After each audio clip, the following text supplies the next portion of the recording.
Welcome to the Mindful Dietitian podcast. I'm Fiona Sutherland, body-inclusive non-diet dietitian and yoga teacher from Melbourne, Australia, and director of the Mindful Dietitian. Please join me as I have important conversations with dietitians and health professionals from all over the world about getting brave and leaning into tough conversations as we cultivate a strong community of practitioners committed to body-inclusive practice. We'll talk about mindfulness, we'll dig into diet culture, and we'll explore ways of bringing courageous and important topics into our professional spaces so we can more deeply understand our own experience and make our work more meaningful.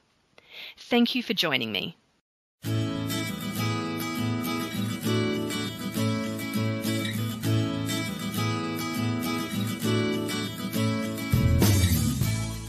Hello and welcome back to this next episode of the Mindful Dietitian podcast. I hope 2021 has started off on a good foot for you all and that you're able to surround yourself with people and environments that really help you to thrive. So to get us started, I wanted to share something with you that I'm not sure I've mentioned here on the podcast. I'm actually not sure. Maybe I did. My 2020 brain just really didn't seem to keep up. But last year I wrote a book and it's called Vitamin A to Z. And before I tell you a bit about it, I'll tell you something a little bit funny that happened a while ago.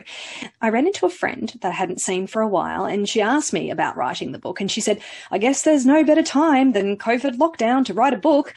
And I thought, well, I can think of about 1,000 better times than juggling work and homeschooling and family and personal well-being in a pandemic to write a book. But anyway, it's out and it's called Vitamin A to Z and it's what is called a mini. So it's a smaller book in size and length. But what I did is I put a lot of thought into making sure it wasn't lacking in all the most important ways that we can smash diet culture individually and collectively. So if you know my work, you'll probably guess that Vitamin A to Z is not actually about vitamins or nutrition, because I'm less interested in nutrition and more interested in the relationships that we have with food and eating and our bodies and each other. But instead, each letter of the alphabet describes the qualities that we can strengthen and cultivate to step away from the traps of diet culture and connect to what feels more meaningful for us. So each letter is explained as a short chapter and also has reflections and practices that you can take into life with you. It was really important to me that the book is useful and feels helpful. So if you do read it, this is my wish for you and anybody who reads it.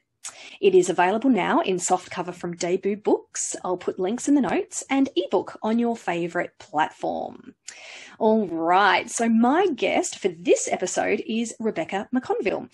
You'll notice in this episode that I call her Becca too. So she doesn't have a preference for Rebecca or Becca, but I think we probably change between each of them in this episode. So, Becca McConville is a board-certified sports specialist and eating disorder dietitian. In addition to Becca's private practice, she has served as a consultant to the University of Missouri Kansas City Athletics, Kansas City Ballet, local colleges, and previously worked with the Kansas City Chiefs. Becca is also the author of Finding Your Sweet Spot, How to Avoid RED-S, Relative Energy Deficit in Sport, by Optimizing Your Energy Balance, and the InPower Masterclass on RED-S. She is a co-host of a podcast called Fit for a Queen, devoted to female athletes. And I'm very privileged in a couple of weeks, actually, to be one of Becca's guests. So I'm really excited to be reconnecting with her and be talking everything about sport and eating disorders. And as you'll hear in this episode, everything that we need to be really working on in sport and the way that silencing and secrecy and dismissing people's experience can really harm athletes and more importantly, how we can do better. So Becca is also co-author with sports psychologist Dr. Mel Strano on a workbook devoted to transition out of sports, soon to be released in the spring of 2021. And of course, remembering if you're in the Southern Hemisphere, then that equates to our autumn. So that's actually coming up in the next couple of months. So I really enjoyed this conversation with Becca. She and I share a lot in common, both in terms of the trajectory of our careers and also in the areas in which we specialise. It's pretty clear in this episode that we share a particular particular passion around reducing the stigma of eating disorders and mental health in sport, and in particular ways in which we can cultivate a compassionate environment in which athletes can really thrive and their mental and physical health is prioritised over disordered eating or any kind of behaviours which are sometimes inadvertently supported in the sporting environment. So again, I hope you enjoy this episode. This will be one not only for the sports dietitians out there, but also for just general community members and general dietitians as well, because it is really common that that people who are working with active folks, not just athletes, can get caught up in some of these ways of being, which can be quite harmful, really. So, all right, let's move on, and hope you enjoy this episode with Becca McConville. Hey, Becca, and welcome to the Mindful Dietitian podcast. It's awesome to speak with you. Oh my gosh, I'm so excited. You know, I'm a big fan of you. Well, you and I have been sports dietitians and involved in the eating disorders sector for quite a number of years together, and we've stumbled across each other's work for quite a while. So it's an absolute thrill to be speaking with you about topics that both of us are really passionate about. Likewise, yeah. One of these days we're going to actually meet in real life when COVID's finally gone. I know, COVID kind of kiboshed our plans, didn't it? They did. Oh my goodness. So Becca, tell us a little bit about yourself, what you're doing in your work and life, and then give us a little bit of a trajectory as to how you got to where you are now. Sure. Oh, I think like many of us, we take the road less traveled. I confess I was a typical dietitian and it was through my own mistakes that I learned, like, man, what I learned in typical dietetics is not working out. So I'll kind of swing back to that. But right now I've really fallen into teaching the teacher, like being able to try to make change within the sector around REDS by offering a class for clinicians. That's had physical therapists. I've had a nurse practitioner, therapist, dietitians, running coaches, and talking about within their realm, how can they identify, how can they screen, but also getting past that, like getting them the help they need, watching the language that we use with those individuals, breaking so many of the stereotypes and stigmas that we see around not only the athletic population, but also REDS. And so from there, I've been teaching my course, also seeing clients, trying to be very vocal on social media, and really hope to just continue to grow that. It's like watching your children. So like those that have been in the course, they'll come back and be like, I presented at our state physical therapy association, or I changed our university protocols. And that's really how we get there, right? It's the trickle effect and being able to just have that seed of change that grows until we finally see, globally, not so much this REDS epidemic that I see. Yeah. So maybe let's go back and speak a little bit about the history of REDS. So relative energy deficiency in sport is a condition which affects many athletes, and I'm going to let you kind of speak a lot more about that. But how about we kind of take a step backwards and step through a little bit of the history as to, what's kind of taken us here today. To having an interest in REDS? Yes. Well, just my own journey as a college athlete. Like many of us, we want to try to find any and everything we can do to perform better. So I was like, maybe if I start tweaking what I'm eating, then I'll get faster on the court. I played basketball. So see, there was an atypical sport that most people wouldn't have thought to flag. Maybe if I start hitting it harder in the weight room, because our coach really had an emphasis on hitting certain targets.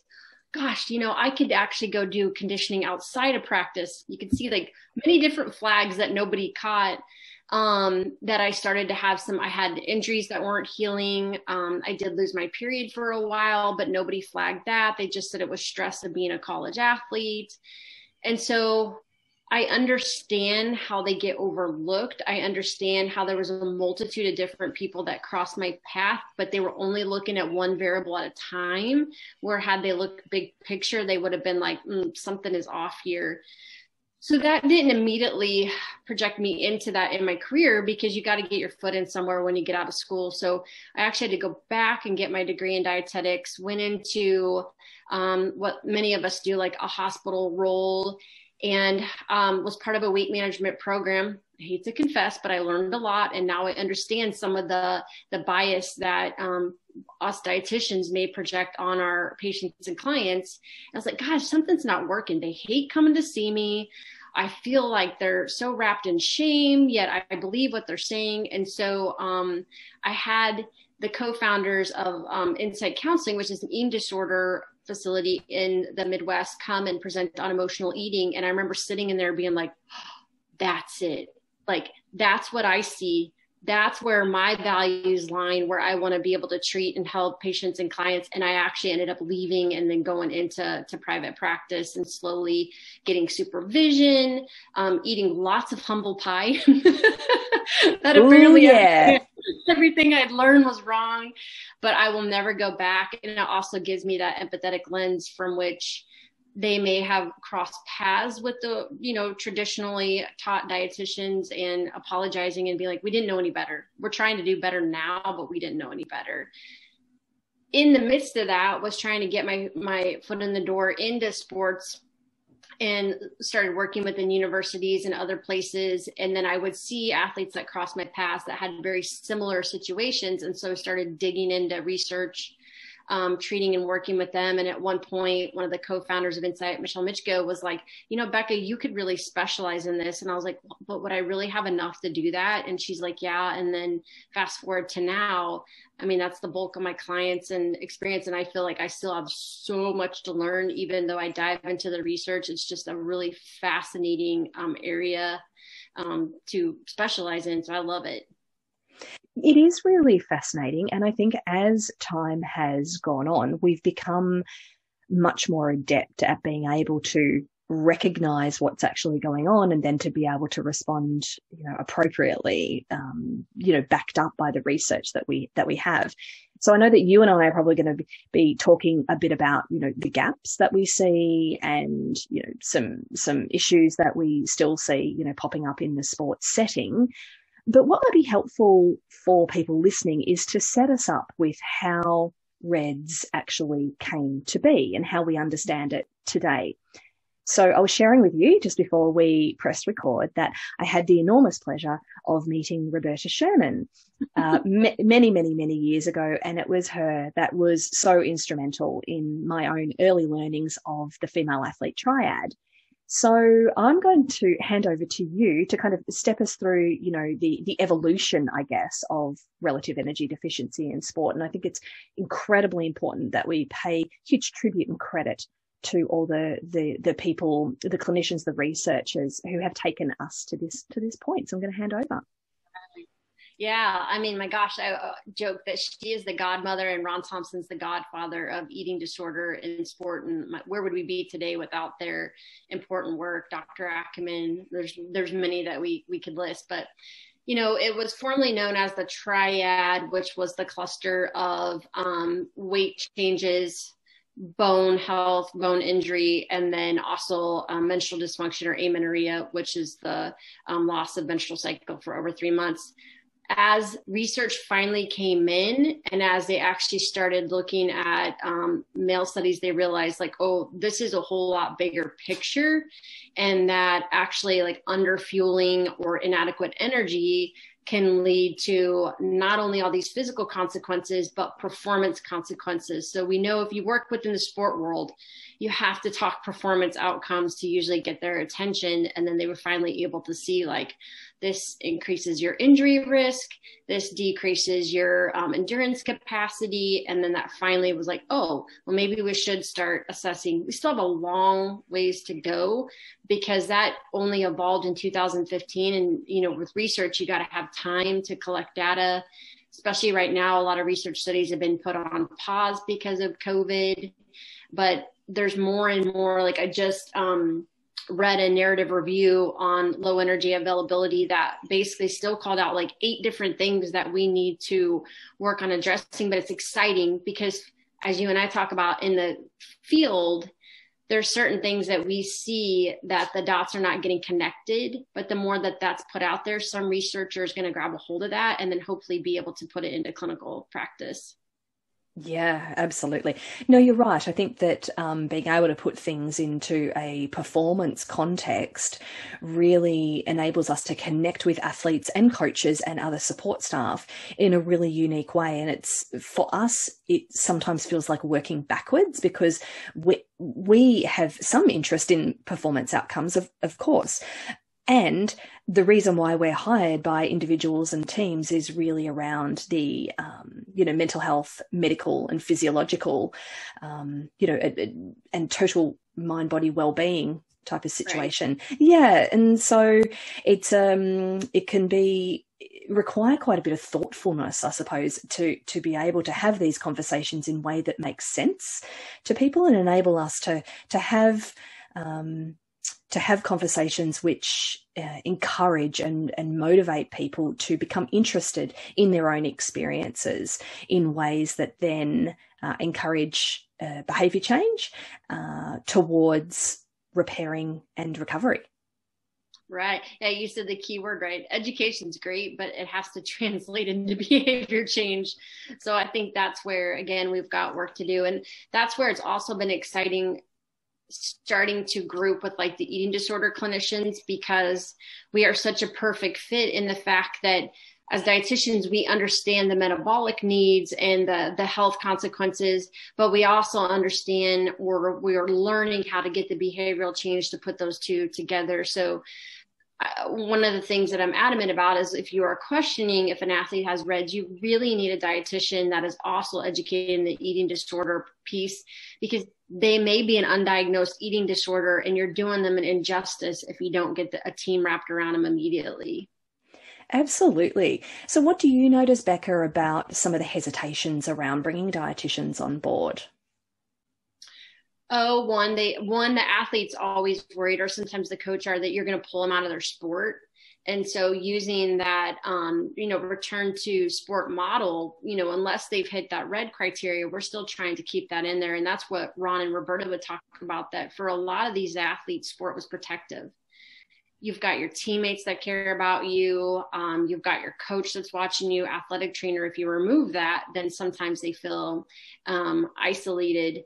So I think one of the things that's really important as well is looking at what is the hook for those individuals. So in that assessment, or getting to know what your culture you're moving into, changing your language to fit that is one of the easiest ways to get in and to understand. Like, I kind of joke, like, most sports dietitians got into sports nutrition because they like sports. So we're not going to try to remove you away unless we find that it's actually protective for your health. And that's always our ethical line. Like, if we know that we're compromising your health, then we have to have that tough conversation. We've all been there and done that. It's not fun, but that's where we're obliged. Yeah, that's absolutely right. Yeah, I mean, it's the foundation of ethical care. Right. Yeah. So let's take a little rewind for a second here and help people listening understand a little bit about, what is it that we're looking out for when it comes to relative energy deficiency in sport? What are the signs, the symptoms, and how can we become better at screening and assessment to make sure that we're catching athletes early, because we know that timeliness is everything, and that we're putting into place interventions that really matter and that are effective. Sure. So I think what would be really helpful is to almost define what REDS is, because I think there's confusion. So it's relative energy deficit in sport, but let's use sport loosely. As Leslie would always say, it's moving bodies. So it doesn't have to be that they are in a college setting or high school. It could be they're going to the gym, yet they're under fueling. I like to think of terms that most everybody can relate to, and money is one of them.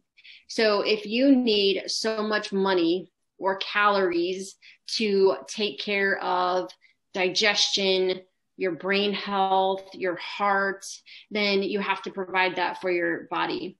what ends up occurring is that actually the brain prioritizes movement and training first. It doesn't understand the difference between going out for a hard tempo run and out chasing a bear. It says the body needs that. If there's not enough sufficient energy, then it actually, I kind of call it metabolic compensation. It ends up compensating some of the other organ systems and they don't get adequate fueling. We tend to look at the symptoms of menstrual dysfunction being number one. And a lot of times if we were to look at percent wise, it would be, but that's not always the case. It could be the athlete coming in that's complaining about, well, I can't tolerate dairy anymore, or I get full really quick, or bloating. Okay, so they're starting to have some gut dysfunction as well. I know you, Marcy, have talked about that. Or, you know, my doc says I have this athlete heart, but when I get up out of a chair, I'm kind of dizzy and lightheaded. Or they're chronically nursing. I mean, I've had athletes come in for their first time assessment of REDS and they've had 6 stress fractures. Well, you know, maybe we could have looked at your nutrition to see if you're not getting the building blocks that you need. So, and I know we were going to talk about this at one point, but one of the biggest myths that are out there, though, is they assume that weight is going to be an indicator of when to finally start to screen. But we know that when energy availability is not there, our metabolism is suppressed. So you can be at a lower weight, neutral weight, or higher weight and be in energy balance, because the body is going to suppress all these organ systems to get to that point. And I actually would start to see this trend of people inquiring about, well, can you meet with my daughter? You know, all of a sudden she's been slowly increasing weight, but yet she's been cutting her calories. You get them in an assessment and they're eating like 1,200 calories, but yet they're estimated at 2,500. I'm like, this isn't a matter of putting on her diet. She needs to fuel her body better. And so that's one of the things I've really been vocal is stop using weight as an indicator of REDS. And I know you're shaking your head right now, like, yes, please. Yeah, absolutely. And I think that kind of myth flows at all levels. So amongst athletes and performers or moving bodies, I love that. I think that is absolutely brilliant, because when we talk about athletes or performers, maybe we lead people to believe that we're talking about people just, you know, competing at a national or at an elite level, whereas we're actually not. We're talking about middle-aged men who ride bikes a lot, or we're talking about, you know, women in their mid-20s, you know, who like to run and, you know, participate in half marathons, for example. We're not talking just about high level athletes. And I haven't mentioned this so far, but we're talking about people of all genders, including folks who identify as transgender as well. And that's one of the things that about REDS that is definitely a step more inclusive, which, you know, we absolutely need to be paying attention to, because folks of all genders can find themselves in energy deficit, which really matters, and we need to really pay attention to that. But back to weight, you know, I mean, there is a lot of weight stigma in the athlete setting. So what you've really hit on here, Becca, is one of the blocking points, I guess, to people identifying REDS as a serious and significant issue. Yeah, exactly. So if you think about, and this is where it has been helpful. I know you've worked in like a university setting. I realized that per athletic trainer, they're probably covering 200, 300 athletes. So they have to be able to do things that are easy to flag. And so a change in weight, whenever they do assess, could be one that's easy to flag. The other part too is a lot of times they only assess them one time a year, where we know it's really in the midst of the season, they start to get stressed, they get tired, training has taken that toll on the body, that we see these symptoms really flare up. And so we need to either empower that athlete to bring that up, knowing that we are going to take care of them, or have more frequency of assessing and screening as well. Yeah, that's so true. So in terms of introducing assessing and screening to groups of people who you're working with, what are your suggestions there for sports dietitians or people who are working with active people? So I kind of do a blend between the low energy availability questionnaire, but also I really like the Eat 26 because it starts looking at eating competence. And if we know that that orthorexic mindset is probably one of the number one risk factors for the development of REDS, then this catches if they're having some of that disordered eating behaviors.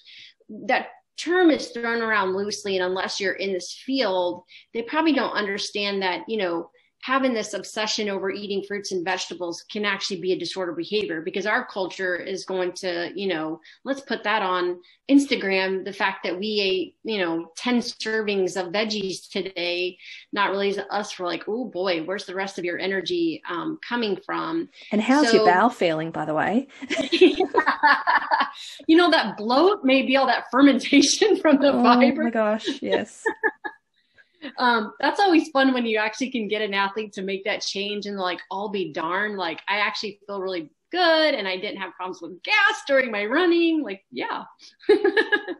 And now you're probably even hungry for the rest of your meal. And Rachel Steele did a great job in her book, Running in Silence, where she talks about, you know, her platefuls of food, but yet she was starving all the time. So I always like, my athletes will connect with that if they have that tendency as well. So I think the assessments also have to tweak. If we're dealing with like your younger age athletes, they're not going to understand. So it's almost teaching the parents or whoever the providers would be versus looking at the college, the elite, but also those that are going to be going into their OBGYN or those that are going in their primary care setting. Like, the menstrual cycle is the fifth vital sign. Like, we need to be asking questions about that, as Dr. Nicola Rinaldi would say, but also looking at your heart health, and all of these can be prevented, except if the development of osteopenia, catching it early. So why not? Like, what is the downside of being properly fueled? Yeah, so true.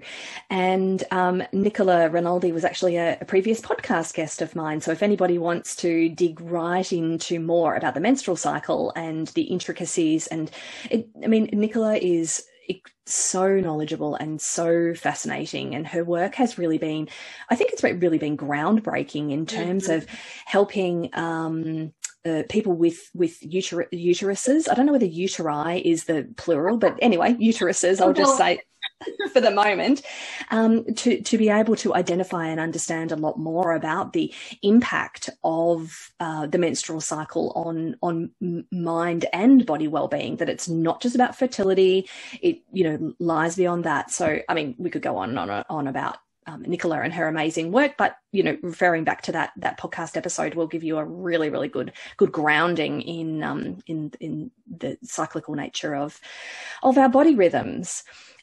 So, Becca, I wanted to ask you a little bit about what you've noticed is some of the other myths around REDS and around the way that people present.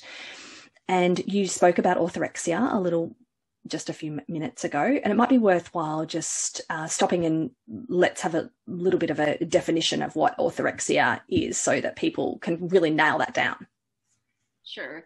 It's basically an unhealthy obsession around nutritional quality, whether that means that they feel like they can't have anything processed or they have to have so much fruits and vegetables. I think it's unique to each person and how they define it.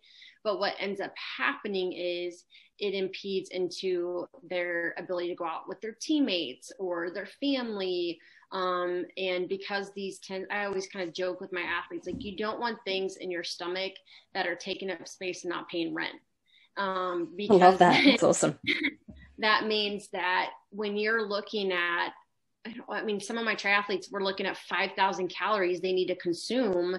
You don't want a whole bunch of fiber that's filling up your stomach, and now you need to eat the rest of it. So kind of finding that balance is really important. Man, when we start looking at kind of the opening up, I always talk about the three things, like the stereotypes that we look at that are in the media, susceptibility when somebody could be developing REDS, and then certain situations. So stereotypes, I really appreciate the fact that we're seeing more articles about runners and maybe dancers, but I feel like it may be isolating out so many of the other sports because they're like, well, like myself, basketball, that's not one you would tend to see articles on. So I probably wouldn't have met the traditional screening guidelines. I think that they should screen all sports and they should screen all genders as well, because if you are a human being that eats and lives in this culture, you're at risk for underfueling because of the messages that we get.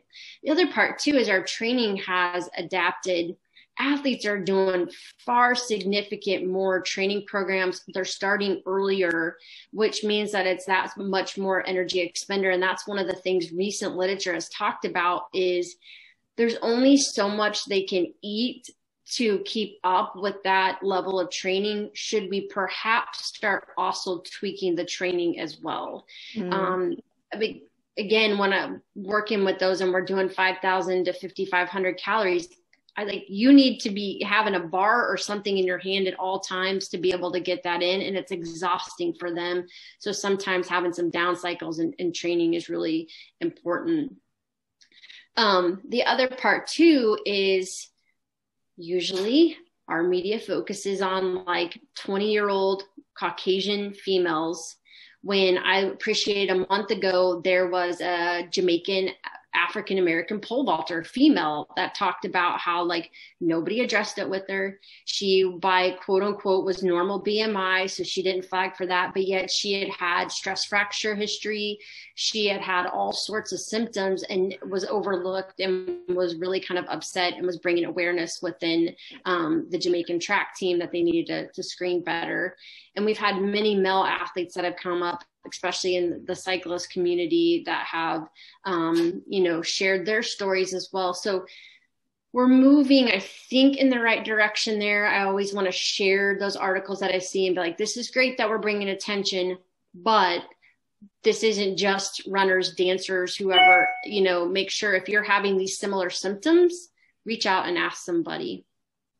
The other thing is like certain situations. So I talk about when I teach my course, I talk about personality traits that make athletes susceptible and how that would translate into behavior. So that people pleaser athlete, if a coach literally says like, you need to eat more fruits and vegetables, they're going to take that and they're going to double or triple it. If a coach says, hey, and I hope none of our coaches would say this, but, lighter is faster, they're going to push it to the point that their body is breaking down because they're told that would be supportive, and they're going to try to please that coach. The other part too is then when they're obsessive in nature, they're also going to be meticulous around numbers.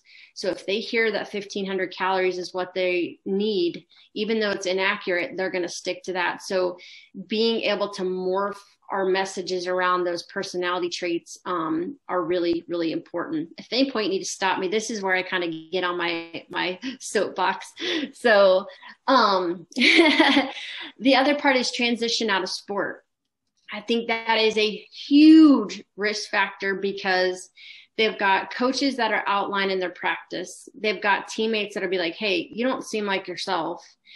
They've got athletic trainers that are addressing injuries. They've got strength coaches that are planning out their conditioning, and then boom, they're left to go to the real world where nobody is going to be reining them in. And I can remember, okay, so I'm normally at the gym for about 3 hours. That was built into my day. So what did I do? I would go hang out at the gym for 3 hours, but yet at practice, you have breaks. You're stopping, you're talking over plays, you're having water breaks.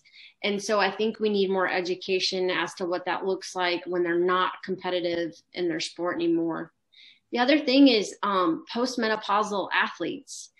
They're so inundated with messages around fear of weight gain, fear around especially carbohydrates, but yet that is the hugest growing group in endurance events. And so I have had an uptick in postmenopausal athletes that have REDs because they're eating as little as possible, but yet they're competing at this extreme level.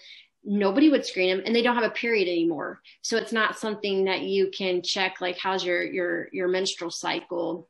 Last but not least is also postpartum. So in that postpartum phase, there's such a huge energy uptick for either if they're nursing or through going through the pregnancy. That's a huge energy consumer. You have this baby, you want to get back to having some freedom, right? Especially our culture's like bounce back. I hate that term. And so they hit the gym or they go back to running really early, and stress fracture risk within that 6-month window is almost triple what we see in athletes because of the hormonal changes. Again, it's normal for there be hormonal imbalances and also energy imbalance, but they get overlooked. So those are some of the biggest myths or situations that I see people don't give the attention to. As you can tell, I feel like everybody should be assessed for their their energy intake, but I would love to see some changes in those areas. Well, with the dominance of diet culture within the sports setting, across levels, across genders, across different, competitive situations, that it is unsurprising that, of course, people get missed, that myths abound, and that people continue to really struggle and suffer in silence, not really naming their experience and not understanding that they're not alone. And that compounds, I think, a lot of the embarrassment or shame or disappointment, sadness, anger, those myriad of emotions that people experience quite frequently when they're competing and training. Sure. Another one that I should bring up too is the fact that we'll get this sometimes within our eating disorder work, but they expect it to be that there's a significant change in their intake that would cause it, when actually within day energy availability, it's as little as like 250 calories. That could be the difference in your protein bar you grab. And so I talk about the lateral changes. So if you're going to go in and make out your meals and snacks, make sure that all your snacks are roughly around the same, that you're making sure your fat components and carb components on the plate are roughly the same. That way it's not something subtle, because sometimes I think it is a lack of education. And I love the slide where I'll pull up and I'll do like Google estimate calories for an 18-year-old runner, and there's like a 700 calorie difference in the resources that you pull up. Right there, boom, that would be enough that they would have an energy imbalance that would lead to some of those hormonal changes. The other side is the cultural influences, that they feel like they have to hit this mold. And I think that's where we really need to do a lot of work in making sure, one, those that are working around athletes aren't stepping outside their scope of practice.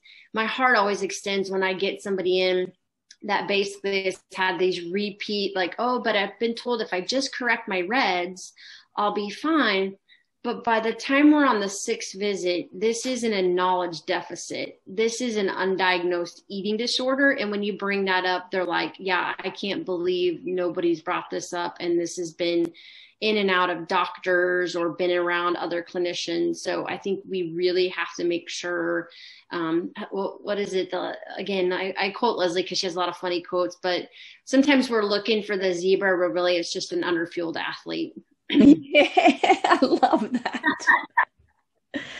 Oh my gosh, I love that. And also, I mean, it is fair to say, I think, that there is a lot of mental health stigma in sport.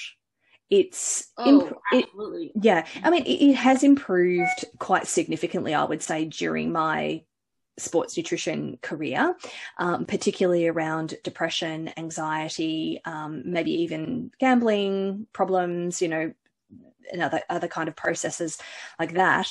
But it still remains that eating disorders almost feels like it sits separately to other conditions. So when we say, as opposed to it's a spectrum, it sits at one end of a spectrum, and that a lot of our athletes actually they sit towards the disordered eating section. If we were to compare for example, highly competitive athletes towards non-highly competitive athletes, that they would set up, if we were to screen everybody, they would set up kind of one end. And of course, there's going to be a particular percentage of people who we work with that are going to tip over and have those significant mental health consequences, which is not easily recognized. It's very normalized within the the sporting culture. So again, it feels as if it kind of sits outside. And there is a part of me, and I'm super interested in your thoughts on this, Becca, there is a part of me that notices, so it's not a suspicion, it's actually a noticing and an observing, that when we look at the research and we're looking at the way that REDS is set up and explained, and the educative piece of it, that I notice that there is a lack of almost overt and explicit conversations around the often significant presence of disordered eating. Yes, absolutely. I will absolutely say that there are situations where athletes find themselves inadvertently in situations of energy deficit. That's definitely the case. I see it most often in higher weight male athletes where something changes in their training, or they have a seasonality change, or something changes, and they actually kind of don't clock it. They don't clock that they need a lot more energy, or they change training programs, or they change teams, or they change coaches, or something happens. So yes, that does happen, but I more often see it in particular kind of athlete groups. And they're often the ones that are presented like at conferences. I notice it's like a heavyweight rower, or I'm like, oh yeah, that's perhaps not your typical kind of. It's one of the groups of REDS presentations, but I don't know. I'm so interested in this because I do observe there's this kind of lack of explicitity with, we have, unless proven otherwise, we should be screening for an eating disorder unless proven otherwise. Oh, absolutely. And I say, what's the harm in that, right?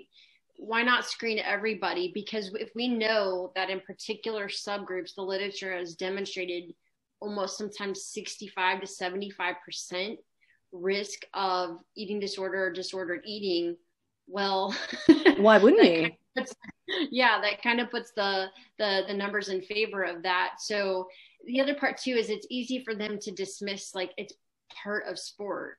But I always say an athlete's a human first. And so if it's getting in the way of you going out for your birthday, or if you're going home and it's been the holidays and you're fearful of what kind of foods are going to be provided, we have a problem, because that is going to interfere with your quality of life. And also looking at holistically, you can eat all the things and still perform well. And I think that's where I get frustrated. There have been prominent researchers, even within REDS, that then in other literature have commented about how for this person to compete or run at a high level, they have to be light. And you're like, you can't, those same people are going to be reading both of those. And now you've given them a confusing message. And all they know is they want to have that PR that you just said, I have to be light to do. And so I think we have to just stick to the guns. Health comes first. And then we look at how can we help them perform better. We cannot have them toe the line. Yeah, you make a really good point about kind of giving with one hand and taking with the other, and the impact that has not only on individual athletes, but then also on whole groups and actually as a sporting culture as a whole, really, where what I suspect it does is that what the confusion does is allow individuals, groups and communities kind of off the hook of doing really thorough screening and assessment, allows mental health stigma and weight stigma to kind of fester. And then on the other hand, athletes are missed and their health and well-being is not being well attended to. And then they get injured and then they retire early or they discontinue for whatever reason. And they're kind of made in some ways invisible. We don't, if they drop out of sport or they switch teams or do whatever, it's almost like they don't get counted in the consequences of diet culture in sport, essentially. Yeah, and I would really love to see, I hope I'm pronouncing her last name correctly, Molly Seidel. She was the American runner that had ran at Notre Dame, went into treatment for an eating disorder, got recovered, and then ran and ended up, placing top 3 so many times. And this, I'm echoing the voice of what athletes have told me in the office.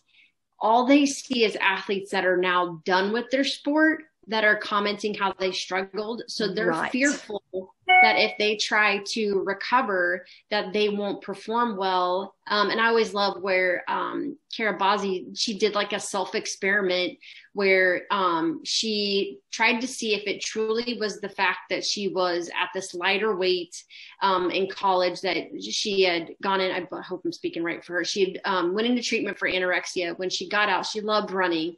And so when she got in a healthier state, she goes, I want to prove that it was not my weight, and was actually able to run at a faster speed at her healthier weight, and was like, see, runners, that's not the case here. I can show you I actually ran better, healthier than I did just because I was lighter. But that's only 2 that I can think off the top of my head that can prove that. And we need more athletes to be vocal. But I agree with you. I think it's because of the stigma. Nobody wants to come forward, or they feel like they're going to be pulled out of their sport forever. So they're just going to try to hide it as long as they can. Right, you're right. The kind of the retrospective sharing of a story, it is incredibly important, and it's really, really valuable. And also, you're right. It doesn't encourage athletes who are recognizing that in themselves at the moment to speak up and to be a lot more vocal. I think one situation I can think of, there have been a few, but one situation I can think of is in a women's very high level sporting team here in Australia, where one of the athletes in a group of about 30 did speak up about her eating disorder, and she was not at a low weight. It wasn't obvious. She had been really struggling for a long period of time. This was not a team that I was directly working with. I was consulting with them around eating disorders education as a result of this athlete coming forward and saying, I am currently struggling. This wasn't a past event. I am currently struggling and I need your help. And I thought, my first instinctive thought was, how incredibly brave. And then my second thought was, wow, that's interesting that my first thought was that it was brave. Because that's true. It's true. And also, wow, it's a pity that I too labelled that as brave, because what that goes to show is how much work we've really got to do. Yeah. And, for if there's an athlete that ends up listening to this, or for the clinician, just telling them, you will love your sport that much more when you are at this place of being physically and mentally healthy. When you feel tormented, like you have to do things, that's not fun. And go back to childhood. Like, why did you get into that activity that you're doing? It was for the love of it. And so I think being able to have that self-compassion, having them understand that they are part of this process, and so they're vested in it, will continue to get them to be more vocal. And you're right, maybe you're right. I need to correct my own language. And I'm like, oh, I wish we could, how inspiring this person came forward and be like, here's another story, athlete, where's yours at? Right. Yeah, absolutely. Well, I'm hoping that over the next, 5 to 10 years, as long as that kind of sounds away, that we will continue to make steps forward, and athletes will continue to, the thing is that athletes won't speak up in environments that feel unsafe. They will only speak up when the environment in which they are training, living and competing feels safe enough for them to be able to continue to participate and also speak up. And so for me, I feel like, yes, I'd love athletes to speak up, but they're not going to until the environment is such. And I mean, fortunately for this particular athlete, the sports dietitian she's still with the team, is incredible, really knowledgeable and supportive. And I actually think that had a lot to do with it was the support of the allied health staff, the physiotherapist, the strength and conditioning coach, and the dietitian. I really think that had a lot to do with it, is saying that you can continue to participate and compete and be part of this team, and also that we are going to support you in ways that really help you to recover. I love that. And that's one day, you know, conferences are great when you get like the lunch breaks and you just sit down and just chat with colleagues. And I was visiting with Dr. Claire Marie Roberts, and they were talking about within football, they were doing an inside out model. So before they actually provided any education to the athletes, they started with the coaches, the physiotherapists, the strength coaches, administration, and educated them, then started with the players. That way the language was the same. They understood what to look for, and they found it was a whole lot more effective in addressing the mental health component. She's a sports psychologist, but I was like, that is brilliant, because how many times does an athlete identify that they're struggling, they go to get help and they're kind of dismissed or embarrassed or don't know where to go, or even the coaches don't know where to turn them to. So I love that. I think that's probably one of the best ways to have prevention. Oh, absolutely. Because when coaches and support staff can understand potentially what could happen and what currently is happening, I think it really makes a big impact on the environment itself, because often, not always, but often, coaches and significant support staff, managers and so forth, and a lot of the allied health staff, of course, have been former athletes themselves. They understand what it is like to be like a team member. And sometimes I want to say this in a completely open-hearted fashion. Sometimes they haven't actually done their own work. They haven't overcome their own stigmas around weight and nutrition. And sometimes, I was going to say often, but I'm going to be generous and say sometimes, they've still got their own hang-ups around body image, and they've still got their own hang-ups around food. And my gosh, that significantly trickles down to support staff and to athletes as well. So I cannot tell you the number of times that I have heard coaches and support staff say, oh, that's all very well and good, but we don't have eating disorders, you know, in our team. You're right. That's my reaction too, is I think, no, it's just that you're not aware of it. It doesn't mean it doesn't exist. You're just not aware of it, because chances are you have, well, and also where there's one, I always use the iceberg analogy, where there's one, there'll be 10. Right. Well, simply that they feel like they have to defend that, I'm like, oh boy, it's probably rampant, because that's the culture that's being instilled. So right, that's exactly right. So, you know, although we have, you know, I feel like we've got a long way to go. I feel like today we've hit on some really important topics around prevention through education from the kind of top down, and that yes, it is really important to educate athletes and active people, but really starting from the top, particularly if people are involved in a broader organization or broader clubs and teams, that everybody from the top down really understands the significance of the intersections between bone health and hormone health and nutrition. And most of all, I'm just going to give a massive shout out to our colleagues, and to say that a dietitian, preferably a sports dietitian, preferably an eating disorder specialist sports dietitian, really is going to be your greatest tool when it comes to being able to educate and support the team.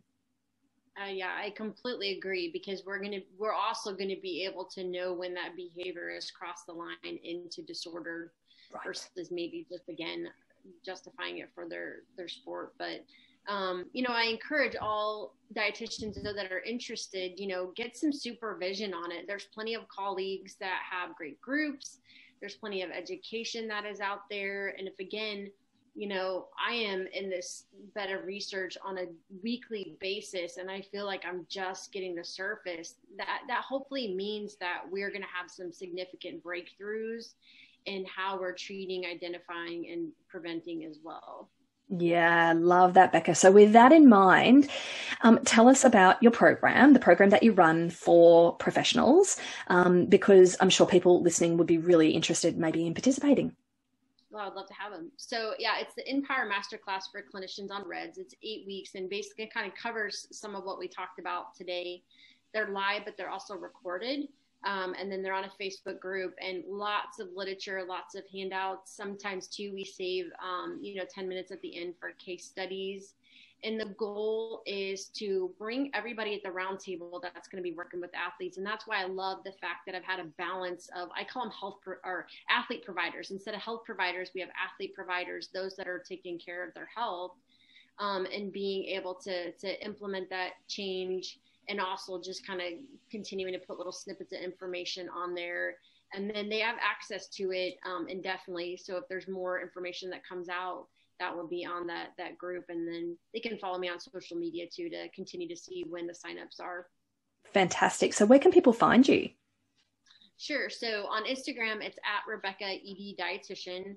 And then I'm on Facebook. Twitter is horrible. You got to remember all your handles, right? It's at Becca Lee, CSSD. And I think that's it. I don't do the snap tweets. My daughter makes fun of me. Snap tweets. What is that? I'm not always the most advanced with social media, but Instagram is probably where I'm the most active. And your website? It's beccamcconville.com. Perfect. And I'll put all those links in the show notes. Are you a TikToker, Becca? No, I'm not. No, neither am I. It's okay. but I find it, I actually really enjoy watching people do, people doing, it's education. They really are doing a lot of education and teaching in a really fun way. Like, imagine dancing and telling people about PCOS symptoms. I just think it's really clever. It's not for me. It's not my preferred communication style, but I am really enjoying seeing primarily younger, emerging dietitians coming through. And I find it just so entertaining and a beautiful communication strategy. It's something different, and it really seems to interest, sure, teenagers and younger adults coming through in ways that we haven't necessarily been able to do. I think it's brilliant, actually. Yeah, I mean, it's all about if you could find the hook, and if that's the way they connect. It's kind of funny. That's how I also coach my daughter's basketball team, and so I use, like, for Box It Out, I'll do like Walk It Out, and I get him giggling because I'll start dancing. So gosh, maybe I should do some TikTok videos. My daughter would be mortified though. Well, all the more reason to do it, right? Exactly.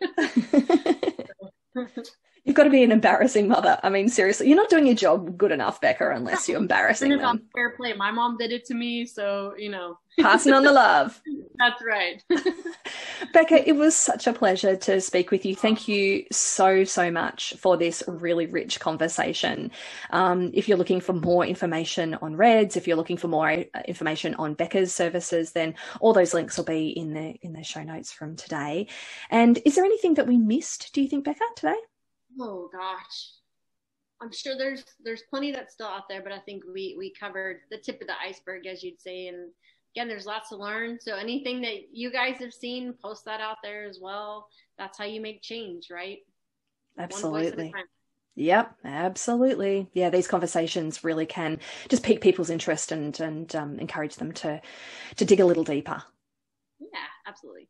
Thank you so much, Becca. I really appreciate the time that you've so generously spent with us today, and I really look forward to, hopefully, cross fingers, be meeting you in person when the shit show, which has now apparently turned into 2021 as well. I mean, wasn't midnight supposed to be the end of it? Damn it. Yeah, we're just going to keep pushing. Which midnight is it going to be? Right. I don't think January got the memo. Yeah, you should do a meme on that. That's not a bad one, is it? Yeah.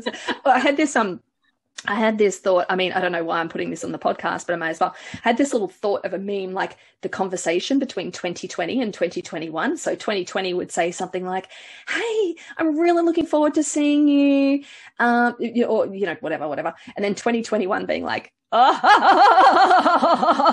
and just laughing. Yeah, January definitely. Right. Just blah. I think it probably would be more like that. Anyway. Bit silly. This is already a highlight of 2021 is being on your podcast. I got mad respect for you.